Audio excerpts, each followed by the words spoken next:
Hey everybody, this is a quick video in case you have a Sony CDX-GT400 car radio receiver and you need to do a hard reset to the factory default settings on it.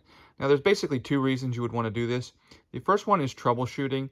If this radio is not connecting, or if it's not responding, if it's lagging or glitching, or any ways where it's not working and you need to troubleshoot it, a hard reset is a good fix for this. The other reason is if you want to get this set up as a new radio, maybe you're putting it in a new car, or you bought a used one, or just for whatever reason you want to get it set up like it just came out of the box new, we can go ahead and do this quite easily.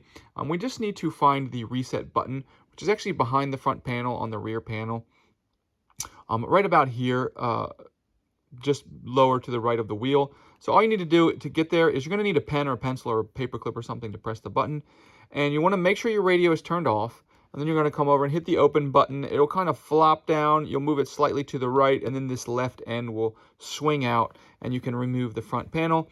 And then you just come in with your pencil or pen or whatever, and you will press and hold for about a second that reset button.